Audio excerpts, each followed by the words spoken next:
Hi, it's Samantha Hartley, and welcome back to the Profitable Joyful Consulting Podcast. The theme of this season is business growth strategies, and today I'm going to talk about one of my favorite ones, which is strategic alliances. You know, there are not many shortcuts in business. You really just have to put in the work. Many people who you think of as an overnight success have been 7 to 10 years in the trying of that. So this is one of the few methods where you can quickly tap into someone else's audience and put yourself on a path to success faster than doing it on your own. So the tips that I'm going to give you today, I hope will give you ideas for how you can put these into action immediately and inspire you to reach out and connect with more people. Strategic alliances, I think of it as intentional connection, because you can be connected to anyone in your business, but who we specifically want to look for are those who can. So those who can connect you to your audience, those whom you can connect to your audience, being very intentional about who you're connected with. You know, if you have 5 strategic alliances, you can really almost not do any other marketing, but rely on them as referral sources. If you have 7, 10.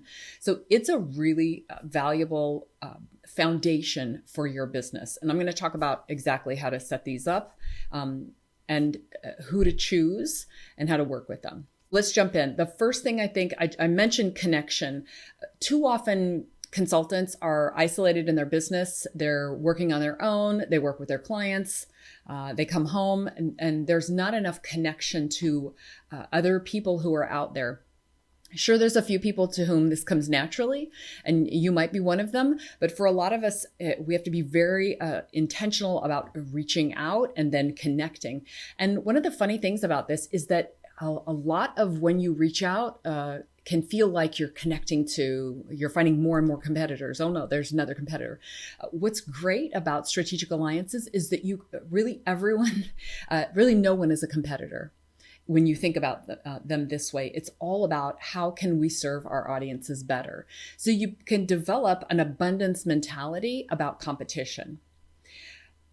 One of the first ways I noticed this, I went to a training many years ago, a specific marketing training, and there were like 15 people in the room. And I thought all of us are going to learn this, and then we're all going to be competing with each other. I thought everybody in here is a marketing consultant and a competitor. And over the course of the 3 days of the training, and also in the weeks afterward, I realized there wasn't anyone in there who competed with anyone else. Everyone was very specific, had like discrete areas of expertise. And, sure, we might have served the same audiences in some cases, but I began to receive referrals from like 3 to 5 different people in that group. And one of them was actually, 2 of them are ongoing. Like years later, they are still referral sources for me because I do something unique in that group, which is, the brand work, working with smaller clients, the kind of things that I did that those people who were referring to me didn't do, worked one-on-one. Maybe some people don't work one-on-one. So you can be really curious about who else you're connected to and find those gaps and overlaps. Like, here's the places we quote unquote compete because we do very similar things for very similar people. And then here's the things, like I do things that they don't do. You do things that she doesn't do. That's a very important part of developing strategic alliances, is discovering and finding the differences, the gaps, the overlaps. So about the term strategic alliance, I'm using it interchangeably with joint ventures or referral partnerships.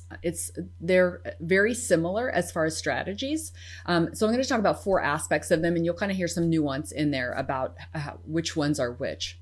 The first thing is when someone has your audience and you can come in and serve that audience and they bring you in. So a lot of the referrals that I would get would be people who wanted me to do something for their audience that they didn't do. And as I mentioned, sometimes they were people who I would have thought totally did what I do, like an ad agency. One of my long-term referral partners, strategic allies, was an ad agency who would bring me in to do strategic ideation, strategic planning, brand strategy, which wasn't something that they did. They did more of the implementation and execution. So super interesting. They were able to bring me in, help out their audience, and we had that as a financial relationship.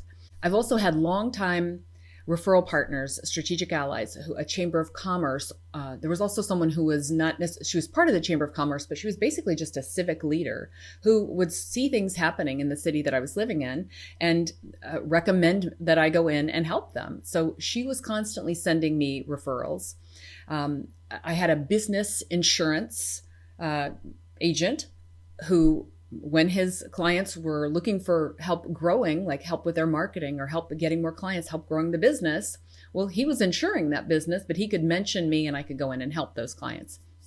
So sometimes there's no overlap at all, meaning we don't compete at all.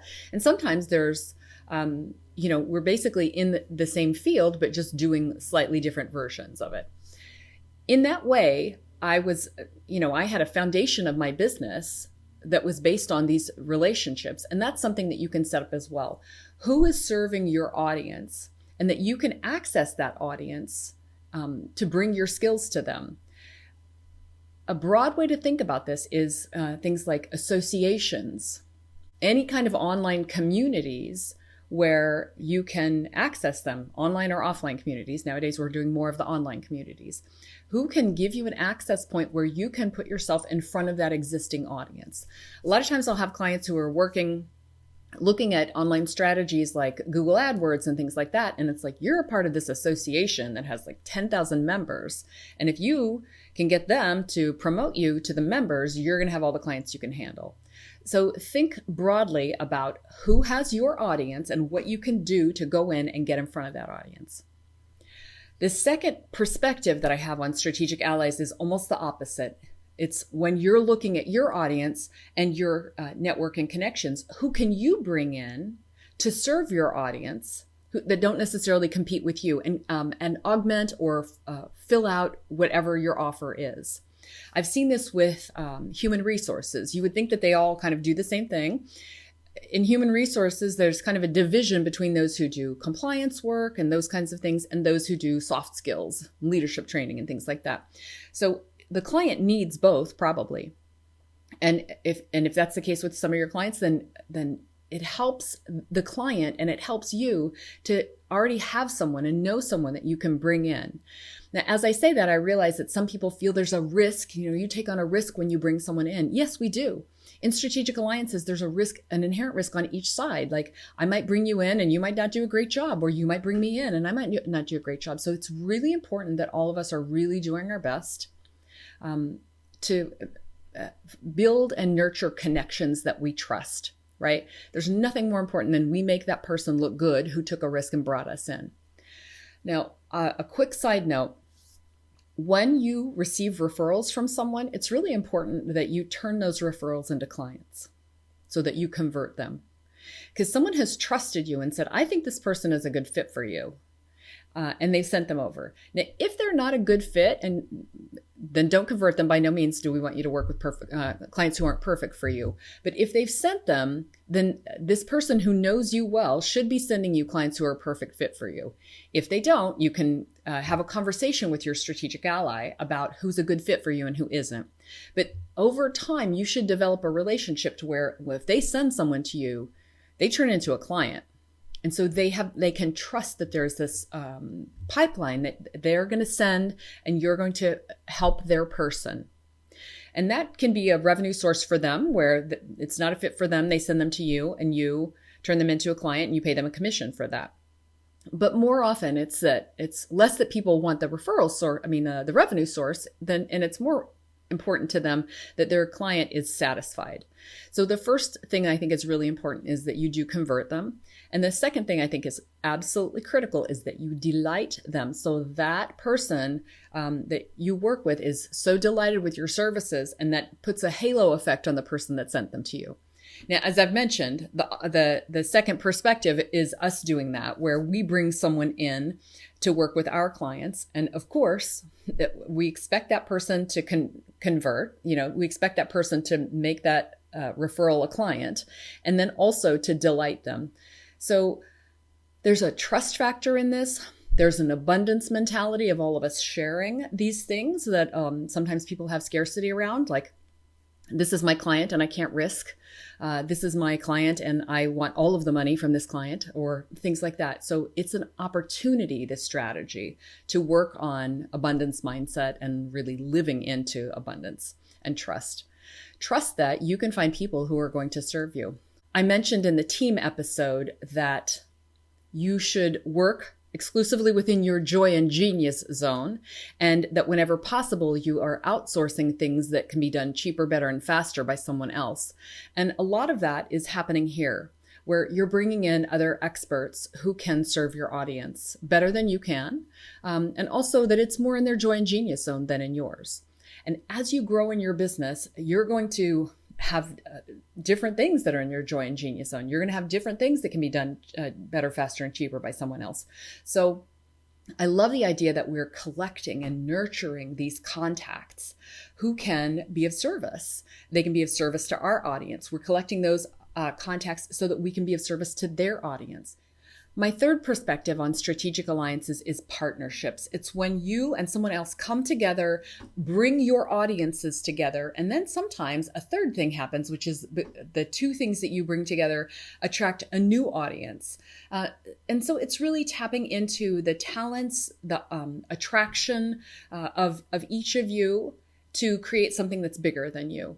And I really like this because, again, a lot of consultants tend to stay isolated and to work only, with their clients. And this is an opportunity to kind of raise your head up and see what else is out there. You don't have to begin with a huge thing. You can, do a co-webinar. You can do a speaking engagement. You can hold a workshop, just a free workshop, something easy. You don't have to dive into a $10,000 event, but whatever you're looking at is helping you expand and grow and serve new and different audiences. Serve your audience in a new and different way. They serve their audience in a new and different way, and you expand and make a new audience. So I think partnering is a really interesting opportunity. And the last thing is finding thought partners. We can call these business friends. You can think of them any way you want, but I like to have a few really well cultivated business connections that you keep in touch with on a regular basis that don't necessarily have anything to do with you making money from them or you making money together. It's just people that you are exchanging ideas with so that you're exposed to new and different ideas. You can run your ideas past someone and to have a few people from different and varying backgrounds. So I have several business friends and thought partners who I'm thinking things through with, and they come from a variety of professions. So some of them, quote unquote, compete with me and do what I do, but many of them are kind of in different fields and don't necessarily compete, but have enough familiarity with what I do that they can share perspectives. So these can be people that we meet with regularly every 3 months, or from time to time we're in contact, or we talk every week and text every day. So having that kind of business contact in your life is really important, because for a lot of people, when they go home, they're not necessarily able to discuss work things, especially self-employment things. A lot of times when you're having trouble in self-employment and you go home, the people in your friends and family, they want to take that away from you. It seems like it's a lot of pressure and they don't want you to pressure yourself. They don't want to see you in pain. And business friends, other self-employed friends, can look at what you're doing and know that you're in the slog phase, but you're fighting the good fight and you're not actually suffering. You're actually moving towards a better thing, and they don't necessarily have to take that pain away from you. I hope that makes sense, because I've seen it a lot with many people. It's really important for you to have as supportive a home and friend environment as you can, but in some cases that just isn't there, and it's really good to have a group of business friends that you can turn to and share your experience, and they understand it. So these are 4 different perspectives on strategic alliances that I'd love for you to build in your business or explore building, and some actions that you can take today to move you closer to this. If you have some of these going on, awesome. And if you don't yet, here's some ideas to think about. So the first thing I want you to do is think about who serves your audience but doesn't compete with you. And think about who serves your audience and does compete with you. Can you bring them in to supplement any of your work? Can you refer clients to them who aren't a fit for you? It's really good to set those kinds of alliances up. And then the second thing, are there needs that your clients have that you're not fulfilling? Either you're not able to fulfill because it's out of your joy and genius zone, or you're just not interested in offering that. Are there things that your clients need that someone else could come in and fulfill? And if you can write the top 3 of those and then begin to keep an eye out for who in your network is someone that you trust that you could create a formal strategic alliance with, that they would come in and fulfill that for you. Strategic alliances are one of the most powerful ways to grow your business. And I hope that this has given you a few new perspectives on how you can approach them in your own business, and how you can just connect more meaningfully to those people who you feel attracted to and you want to do something within your business, but the traditional avenues of you working with them or them working with you aren't exactly right.